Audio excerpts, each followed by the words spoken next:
I said go. Just go. There goes the go live. There goes the record. And there you go. Now you can go. Okay.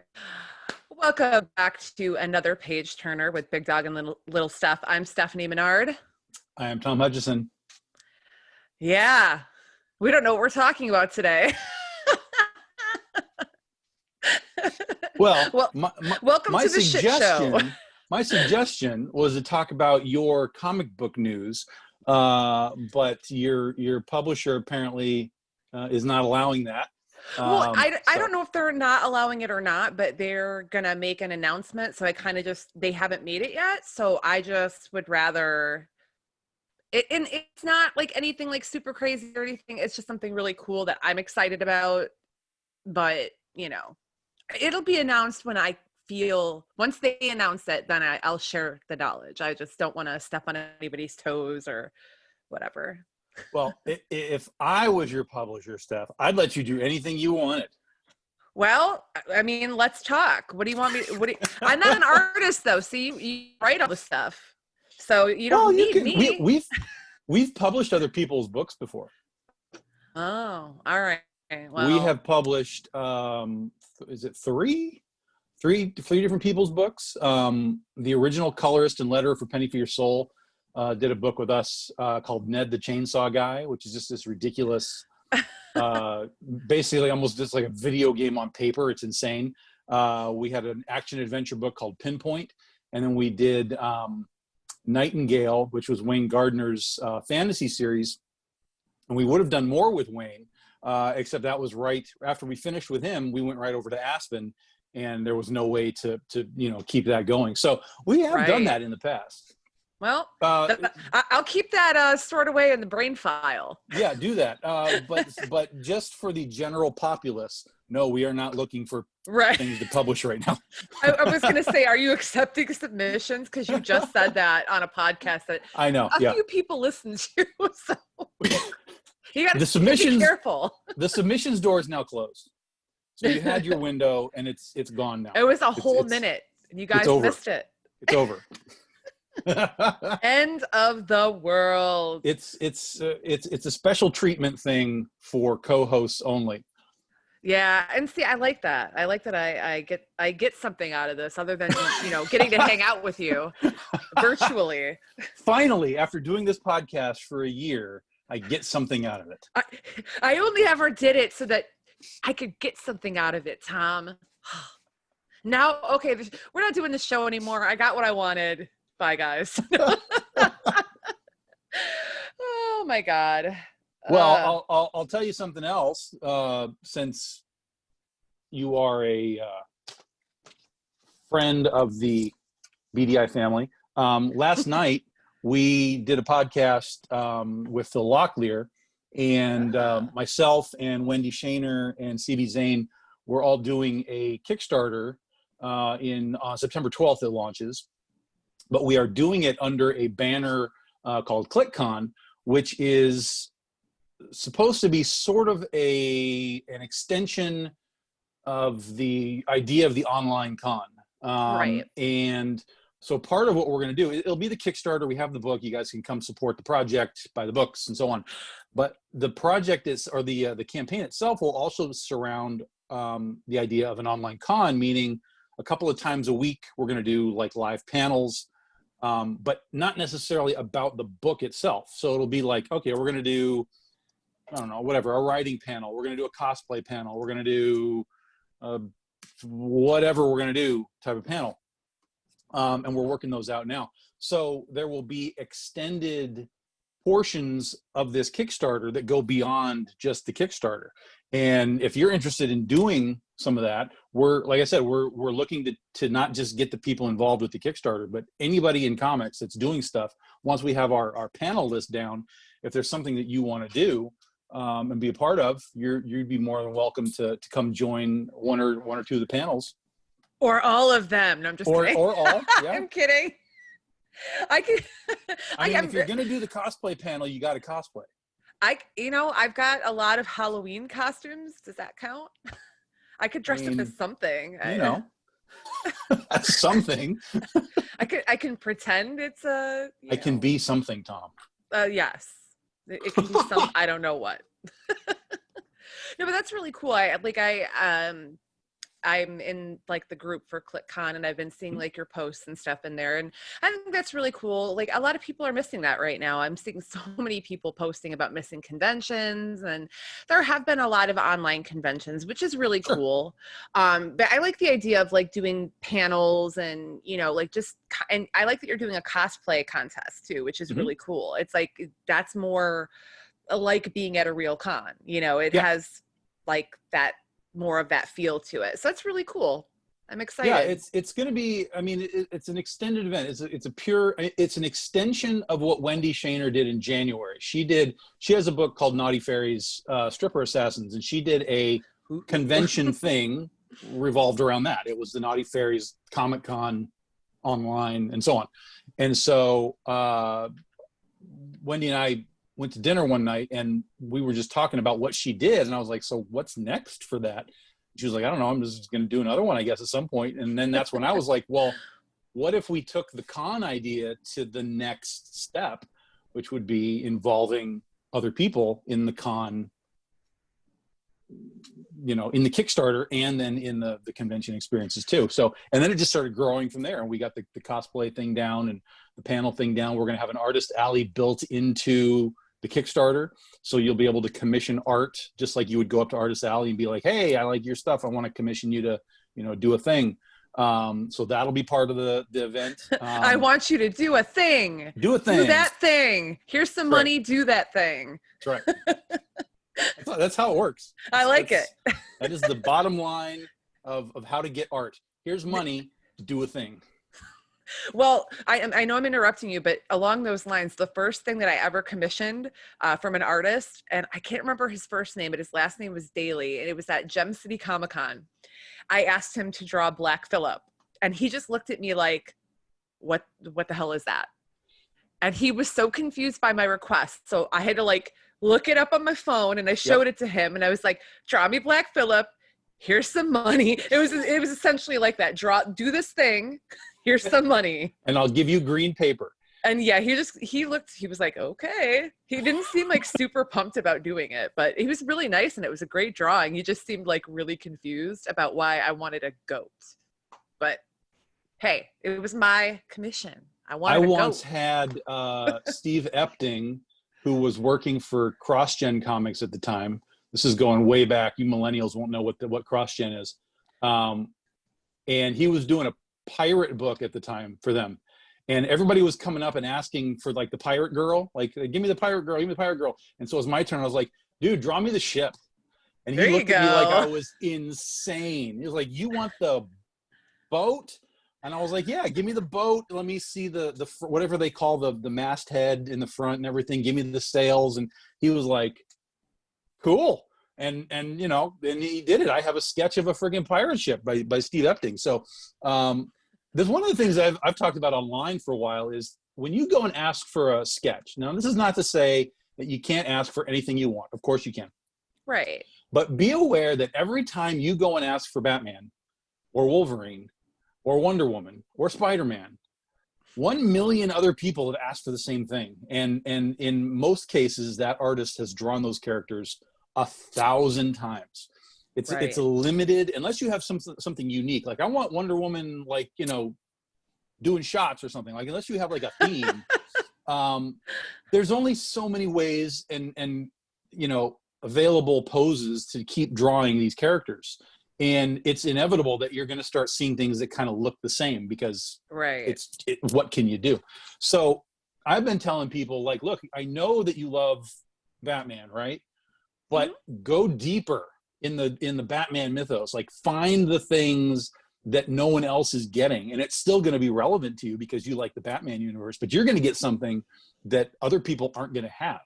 And most of the time, you're going to see this like spark in their eye. The artist like, whoa, that's crazy, man. Like no one's ever asked me for that before.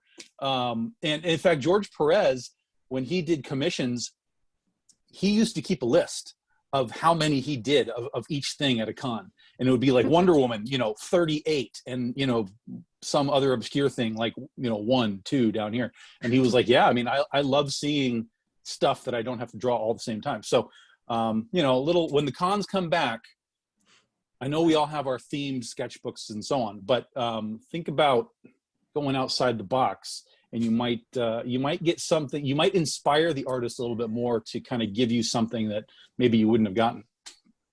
Well, along the lines of the goat sketch that I was just talking about, I had Seth DeMoose he drew me as Joy, who's the main character of The Witch. He drew me with Black Phillip, and he's never drawn that for anybody else, so it's very special.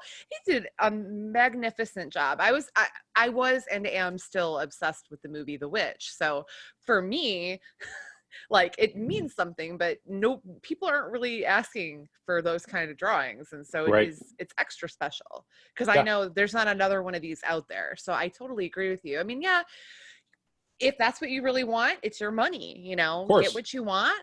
But I agree with you. I think, especially when it comes to drawing these licensed characters, I mean, I feel like it's more fun to go for, like you said, dig deeper into like whatever universe it is and find something like really cool and unique. But again, your money, do your thing.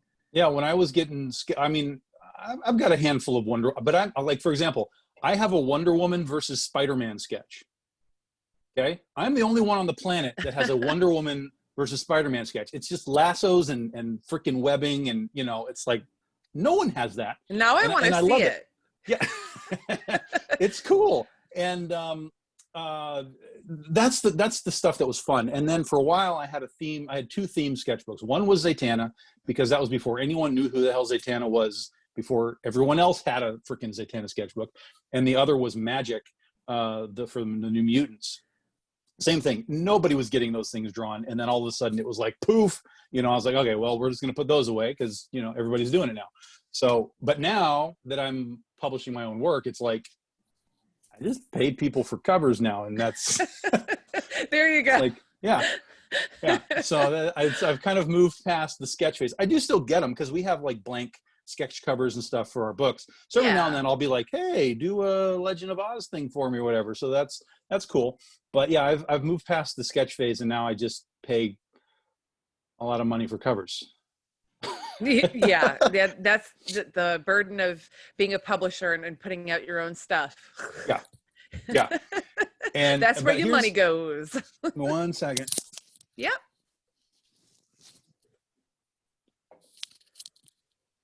Tom is just, so we can do a little live unboxing here. This came today. Ooh, what's that? Pushy. Well, yeah. I'm nosy.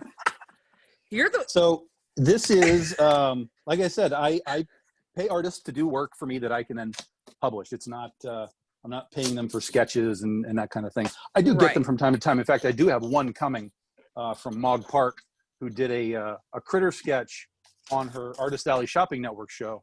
And I was like, well, I'm going to buy that. So, it's like, okay, that's fine. That's critter.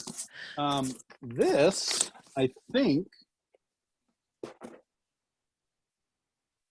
yeah, this came all the way from Brazil. I won't show his address, but yeah, this came from Brazil. And that's where Sepultura is from, and I love them. Some of the best shows I've ever been has been going to see them. Incredible band, in case anybody doesn't know who they are. Styrofoam. So we did a little special edition for Critter on July 5th was Underwear Day. And or sorry, not Underwear Day, Bikini Day. We did an Underwear Day one too, but it was Bikini Day. And so we did a special version of Critter with a special cover where she's swimming in the ocean in a bikini. And but on the insides, we didn't just reprint the book itself.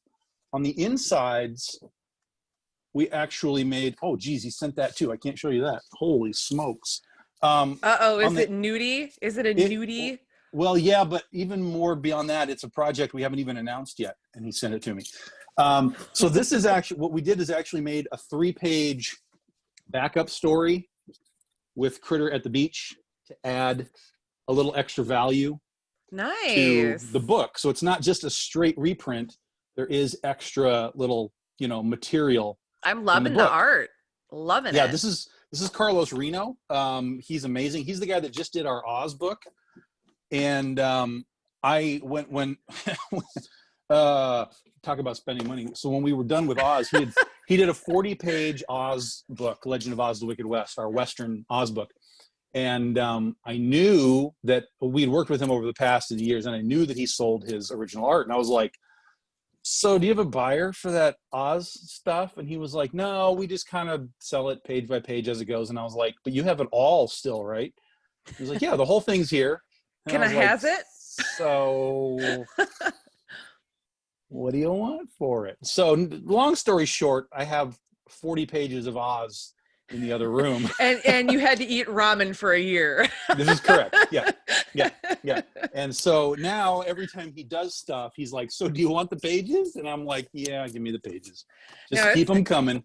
Yeah. I'm going to have to get his name from you after we're done with this, because I'm bad. I'll forget it. So if you can message his name to me, because I want to check out his other work, because I'm absolutely in love. This is all I can show you. Okay. That's fair. Oh, I saw part of a nipple. Oh my God, we're canceled. We're out. Yep. Oh my God, nipples. They're so taboo. I see nipples every day. Oh, I don't know how you deal with it, Steph. I don't know how you can deal with it. I know. I'm saying by now. They're horrifying. Okay. So I had a question for you, because you posted something on your Facebook. We always end up talking about something that you've posted on your Facebook, and I don't know why. It's probably because I'm like trying to think of topics. Because I'm provocative and weird. Nah, I mean, well, this one wasn't even provocative. So this was the post that you made about working with artists that are hungry, maybe not established, but like they can get the work done. Like they're good artists. They can get the work done. They might not be known or bigger artists, but they have the work ethic, and like giving them that shot, because their work ethic and everything fits with how you do things and how you want things to go. So I think that's something. Well, and you can explain it, in your own words, but I know that we have people that listen, and we actually had somebody ask in the feed here how they get their artists an interview. Sure. Like how do people, and not necessarily like just for, Big Dog Inc., but in general, we're going to talk about it through your lens though, because it's your experience. And I want people to hear kind of, your process with that. Cause I thought that was really cool that it's not necessarily who's the most established, who's the most this. There are a lot of other things that go into it. So I'll let you riff on that for a minute. The quick backstory is, and this has happened multiple times in my career doing this for 10 years, but just recently I had an artist pop on who was like, hey, I'm an artist and looking for work, and can I show you some stuff? And I was like, yeah, of course, show me stuff. That's no problem. And so he showed me a bunch of stuff that was really not showing me what he could necessarily do for me and what we do with Big Dog Inc. Like it was like Iron Man and weird like fight scenes and stuff with superheroes that it wasn't relative to what we did. Right. And so basically I was like, so this doesn't really show me what you can do like from our style. Like we do a lot of pinup stuff. If you'd like to do a little test piece to show me, if we're even in the ballpark of being able to kind of match what we do, because there's some things I like your colors, but the style is not, I'm not seeing it. Right. He came back with a huge diatribe of, oh my God, I can't believe you just want free work. I mean, I get hired just off of my talent and blah, blah, blah, blah, blah, blah, blah. And I was like, nothing you just told me matters. Nothing you told me matters. You sent me samples that don't relate to what I do as a publisher.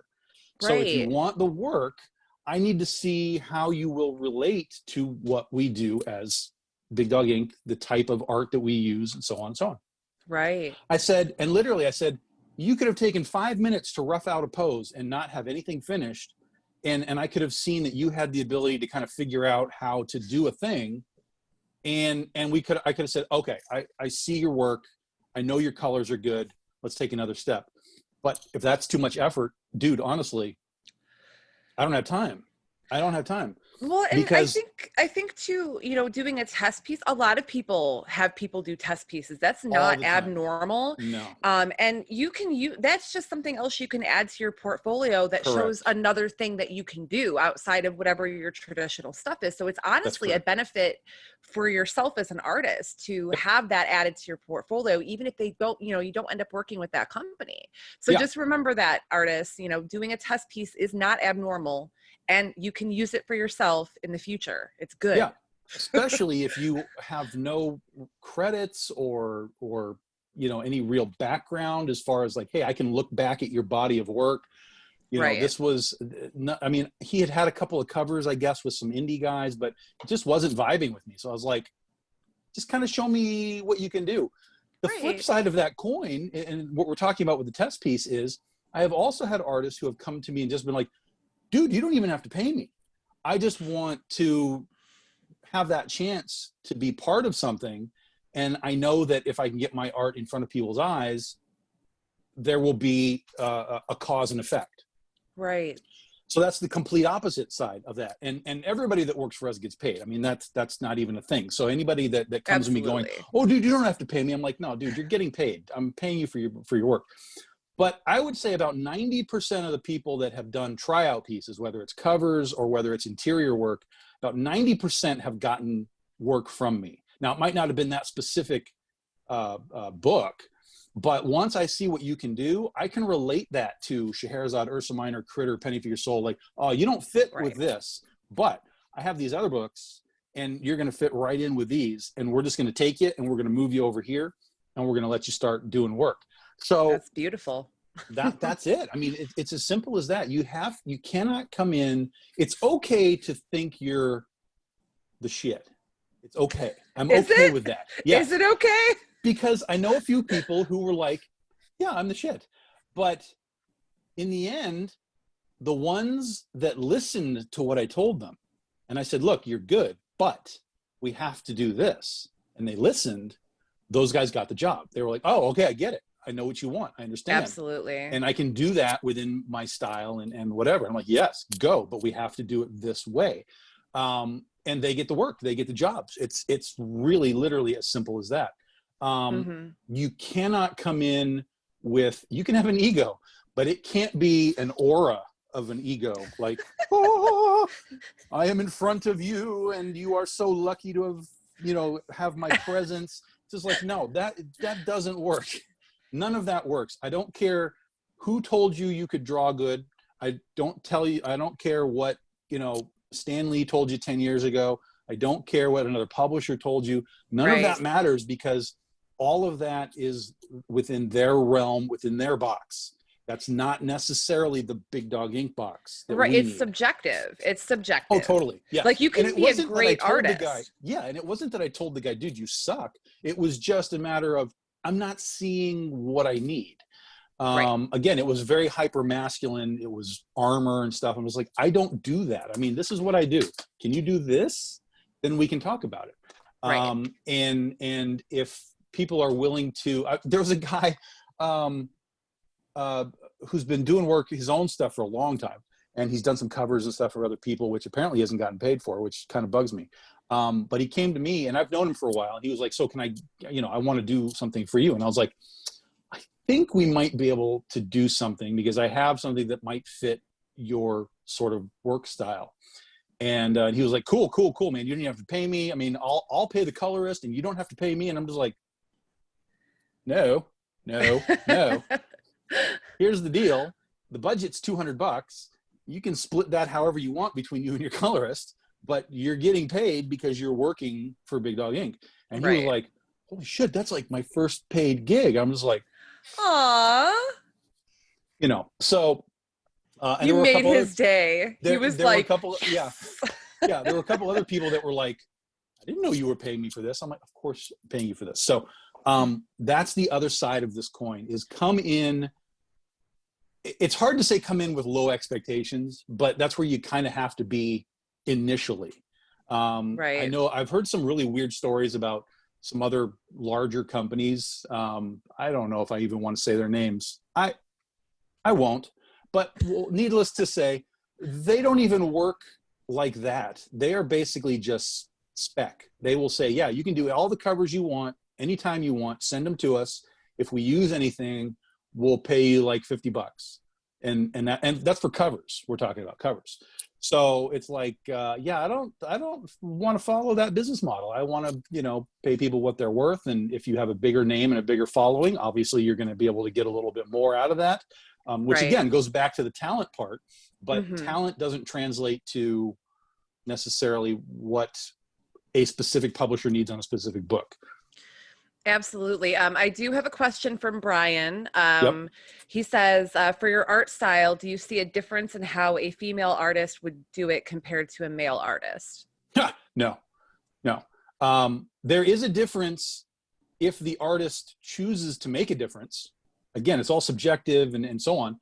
So there are female artists who will not do the, "Ooh, I'm a cheesecake pose." Like they won't do that, and that's fine. But then there's other women who go so hard on the sexy that it's like, I mean, and they're the women. And some of these are not, and it's not, in some cases they're being told like, we want this, and they say, okay, I'll do this. But then there's women who are doing their own projects, not being told by anyone else what to do, and like, they're just like, boobs, Sora, like she does that. I wasn't going to mention it, but yes, that's. But no, yes. but I love it. She is so talented. She is so incredible, and she's just like full on, like just all of it. The beautiful. And it's just and so I amazing. should say that Sora, the way that Sora does things, it's very. It's how do we say this? It's power sex. It's not really like I'm a damsel in distress sex. It's like, I'm wearing this leather stuff. What are you going to do about it? Right. And I'm a praying mantis and I will eat you. That's correct. That's correct. Yeah. That's the way Sora does it. Yeah. But when you look at it, initially it's like, holy smokes. It's, she's wearing leather lingerie and whatever, but it's amazing. So art doesn't change because of your gender, your sex. It changes because of your attitude towards what you want to draw. That's it. Right. And you can modify in and out of that. Yeah, no, absolutely. And when I've had people ask me that when it comes to writing too, like, because I'm a girl, do I write more girl characters, or do I find that like when I write a male character, it's not like as good as if I write a female? And honestly, I've written more male characters than female, and they are all just as deep and as important, because it doesn't matter what my gender is. It's what the story needs and what these personalities are. And I've lived my whole life around women and men. So it's like, I know how people act. I don't have to be something to create something, Right. I think that's a misconception that, some people do have. That's a great point. Yeah. I don't have to be something to create something. That's amazing. That's a t-shirt. There we go. Oh my God, I did something good today. Yeah. I mean, as writers, we are generally speaking students of the world. We are watching things. We are looking at things. We're examining things. Even when you don't know it, even when you don't know it, we're sort of taking things in. We're watching you. Yeah, that's right. It's not creepy at all. No, and we're figuring out how to put you in the book so that we can kill you.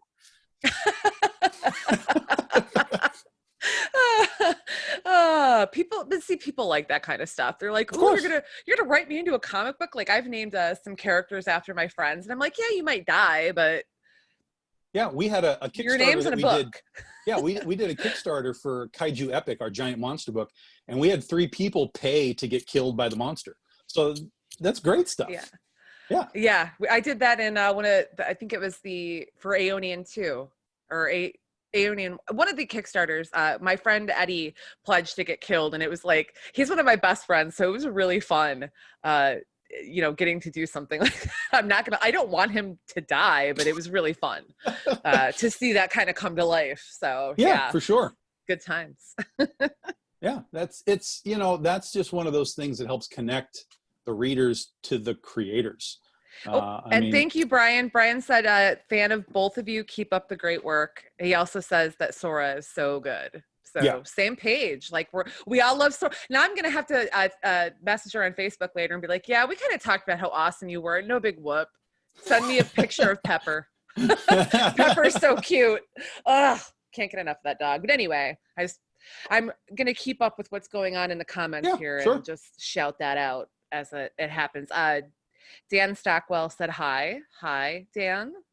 Yeah, Brian had me on his he does a bunch of different shows, but we did a Godzilla like a 2-hour power hour on Godzilla. Oh my God. That was like the most fun I had in like years upon years, just talking to other fans about freaking Godzilla movies and stuff. Holy cow. So Brian, if you're still watching, let's do a part 2 sometime, because that was amazing. Yeah, you'll never tire of talking about Godzilla. No. I feel that's the hill that you'll die on, and you just don't. I'm never far care. from Godzilla. Oh, we've got your good buddy is in the chat now, Mr. Wilson. Here, shut it down. Shut it down. Oh man, we're out. We're out. I Steph see that. Actually, Steph has a cover for ClickCon. He's going to be part of the Catnip crew. We haven't shown that piece yet, so everybody get ready for that reveal. And there's also a cover that's being done for Belial too. By Steph? Yeah. Okay. I saw it. That my friend Chuck does that one, and I got to see. I got to see that, and it was pretty sweet. Pretty sweet stuff. Very, very Steph. Which is so weird saying that because my name is Stephanie. So like when I say it, I feel like I'm talking about myself. But yes, it's fun working with Steph, and this is actually a great example of what we were just talking about. Steph was just a guy online, and he was posting art and just doing whatever he was doing. And at some point, he said something to the effect of, "Yeah, I'm going to do a Joan of Arc thing." And I was like, "Yeah, do it." And so he did it, and there were things that weren't quite right, like the wings were wrong and so on. And so while this was a piece of fan art, I sent him edits before he was ever working for me. I was like, so the wings are wrong here. You got to fix that. You got to do that. And he fixed them. He changed it. He fixed them. He had the colorist work on it, fix that. Aww. And I watched him essentially do what I would have asked had he been, working on a gig. That's how he got the job. He did a piece of fan art with no expectations of anything. And I was like, okay, you're in. Let's find a way to get you on the stuff that we do. And he's now done, I don't know, 4 or 5 covers for us. And a bunch of them. Yeah. That's it. That's literally, that's how you do it, guys. If the publisher says, can you do that? You just do it and you knock it out. And at the worst case scenario, like Steph has said, Stephanie, like what Stephanie said, at worst case scenario, you have something for your portfolio, and you at least have the publisher's attention because you did work, and they might be able to come back and say, hey, remember that guy that did that thing? Right. Maybe we give him another shot at something here because that was pretty good. And, you go from there. So this isn't about the whole working for exposure argument and all of that. But right. When you have the publisher's attention, do the work. And I would say probably 9 times out of 10, that's going to translate to work for you, at least down the road, if not at that moment. Right. And I think, it shows how you're going to be to actually work with. So also true. Yeah. If you're coming at it from like, oh, well, I shouldn't have to do a test page, or I shouldn't have to do this or whatever. Okay. You don't want to do it. That's fine. We don't need to work together, because I feel like that's just a really good showing of how they're going to be to work with, because for myself, like I have, in the first 2 years that I was writing, I was submitting stuff. And I've got my fair share of rejection letters, let me tell you. And I never took it negatively. It was a learning experience for me. I was always really positive in my responses. I said, thank you guys so much for taking the time to even look it over. I really appreciate it. I really love your guys' stuff. And, maybe I'll submit something in the future, have a, like always be professional, in my opinion. Even if somebody doesn't have a job for you right then, or maybe you submit something that they don't really like, or it doesn't fit that publisher, because that is a lot of kind of what happened to me. I didn't do a lot of research into what the publishers were publishing, and it was Sure. definitely not what I was doing. Yep. And that makes a big difference. So, Sure, of course. So that's another thing too that I would recommend is, look at, because you can go to their websites and look at their titles and look at what the work that they publish. Yeah. And then you kind of know if what you're doing is on that level, or if you know that you can do something in that style or whatever it is. Just be flexible and definitely do your research. I learned that the hard way. This when I was a noob. Nobody told me any different, so I'm just like, well, I looked up this list of publishers online. Here you go. All right, so professional. Well, I mean, that's basically how I started with Penny for Your Soul. I pitched it to about half a dozen different publishers, and I didn't even get a rejection letter. I just got silence. Ooh, that's almost like, I appreciate anybody that takes the time to send me a rejection letter. I'm like, at least I know that they at least kind of looked at it. You feel like you've been seen. And to me, that's really important. I don't care if I do care, but like, if I don't get the gig, but I feel seen, oh, so different. You see that chip right there? I do. It's still there. Yeah. It's still there.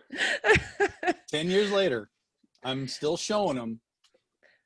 Just remember, guys, this could have been you. Well, and that's the thing. Sometimes, the things that you're working on aren't going to find a home. And I like what you did. You made it, and people love it. So it's not that it was something that wouldn't gain, popularity or attention. It was just that people didn't see maybe at that time how big it could be. And Sure. You saw it and you did it. So, that's sometimes the route that people do have to take. If publishers aren't grabbing up something, but you really believe in it, then do it. You don't need a publisher to tell you it's good. If you feel it's good and worth your time and money and investment, do it. Yeah, that's it. That's it. And in the day of crowdfunding, man, it's easier than ever to do it. Oh, Sora's watching now. So yeah, we were totally talking Sora. about you and how you make powerful, beautiful, sexy ladies for covers, and how we appreciate your work. And I love, we talked about Carnal, but I actually love Aurora more. The design on Aurora's costume is like, where did that come from? It's so good. Yeah. It's so clean. It's got details, but it's got clean lines. Like, I love looking at that character. So big props to Sora. And I've always talked about design matters. Design. Don't come up short on your design. Take the time to really think about, why would it look like that? Why does it need to look like that? On and on and on. How functional is it? Does it matter if they're, does it matter if they show skin? Are they bulletproof? Is it irrelevant? Like, there's so many reasons to do different things on costumes. Yes. Don't skimp on the design. So thumbs up to Sora on both of her books, because they're both fantastic. Yes. I'm not an artist, so, I don't know what it's like to have to, do the research for like the design aspect of it. But I've seen, I work with Stan Yak, and I've seen a lot of his designs that he's done for other people, and they're just so like in depth and like, I mean, it just gorgeous. And it is really important, especially when you have characters that might have like intricate costuming, or like if it's there's Broken Gargoyles is coming out or is out. I can't remember, but he does that one, and there, it's steampunk. So there's, there's a lot of detail there. There's a lot of things that had to kind of be planned out. So seeing some of those drawings, it was just really, really cool to watch the design process. Yeah. My characters didn't need it. So yeah. Design is like one of the funnest things for me. I love working with artists and doing the designs. Nothing that we do is on accident. Like, Mm-hmm. it's everything is there. Everything that you're seeing is 95% there because we were like, yeah, put it there. We want that to happen. Even down to like with Dorothy Gale, she's got these blue gloves to kind of tie into the old school Dorothy blue, but it's fingerless gloves. And people were like, oh yeah, they don't have fingers because she's drawing her guns all the time. I'm like, see, people get Mm-hmm. it. They see those things and they understand why that happens. And that's the exciting part. When people see it and get it, you're like, okay, you did it right. Right. I didn't waste my time putting in all these really cool details that actually make sense. Yeah. And that's always good. That's always Yeah. good. So yeah, artists out there, two things. Design matters. I mean, Tom can go on about it for hours, but I won't let him because Next time Yeah. it's 1 hour of design work. No. Oh, we only got a snippet today, and that was good. That was good enough, I think. But also, you've heard it from the mouth of a publisher how they decide who comes to work with them. So, really pay attention to these kinds of things when you're, if you want to work with a specific publisher, get to know the publisher. If they ask for a test page, do it. Just Most of the time it doesn't even have professional. to be like a fully finished thing. I mean, it's just a matter of, Right. okay, so you can draw Wolverine. Great. I've seen this a million times. How does that translate to this? Right. And that's where we have that little disconnect. Can you draw a lady? Maybe. Right. Could you draw me a lady? That would be cool. That doesn't look like X-23. Right. Yeah. Yeah. And it's, and you're going to get like different art directors and different art styles, like depending on where you go. So always just, be aware of where you're pitching. I guess, That's a key. Yeah, that's a very key thing. Whether you're pitching yourself or whether you're pitching like a book or a concept, always be aware of what that publisher is already doing. Because if you're not, unless it's image, which will take basically any type of genre, most publishers kind of have some aspect of a niche element that they're going for. And, for example, there's no reason for me to pitch to Alterna Comics. Zero reason. They would have no reason to even consider anything that I do. So, Right. I would never even want to take it there. Well, there you go. Yeah. Well, we've done it. We officially have done another show. And just for everybody listening, this is going to be our new day, and our new day and time. It'll be 1:00. I had an appointment, so we had to push back a half hour. So it's going to be Fridays at 1. Tom has another thing that he's doing on Tuesday, so we shifted into Fridays. So if you like watching us live, then when we're on, and I will continue to share it to my Facebook, and then I'm going to have.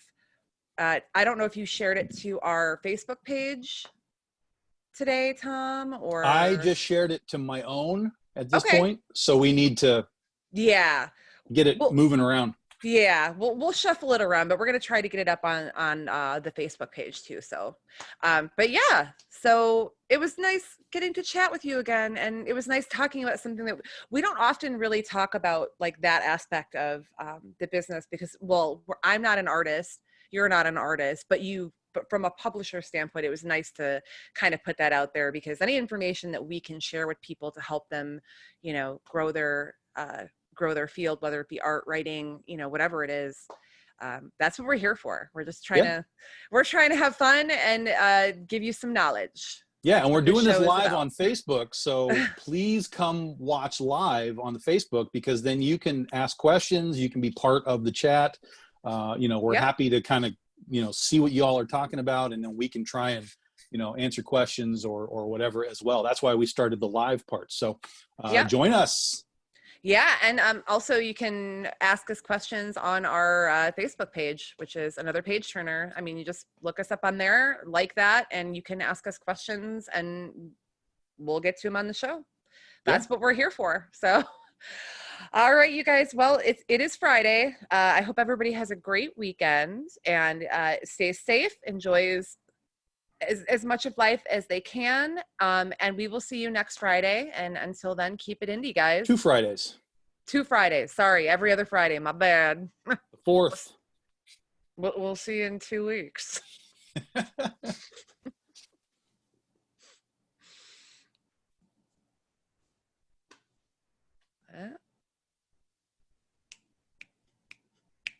And that was the end of it. But Yo, Dave. I don't know.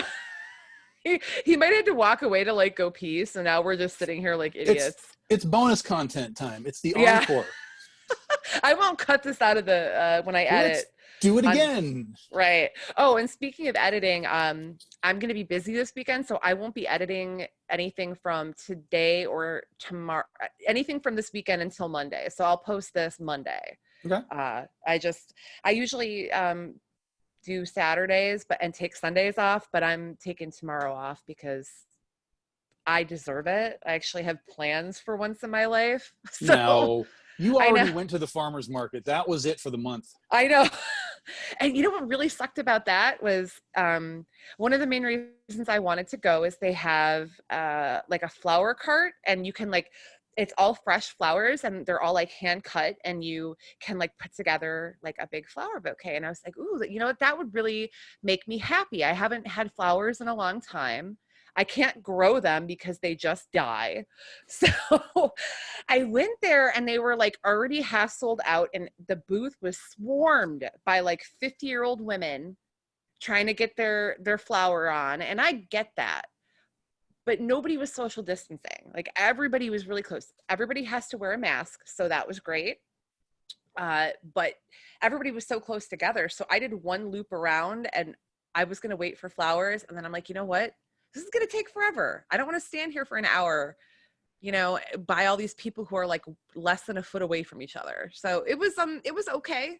I walked away having spent no money, which was not what I was hoping for, but you know, I'll go again maybe next week.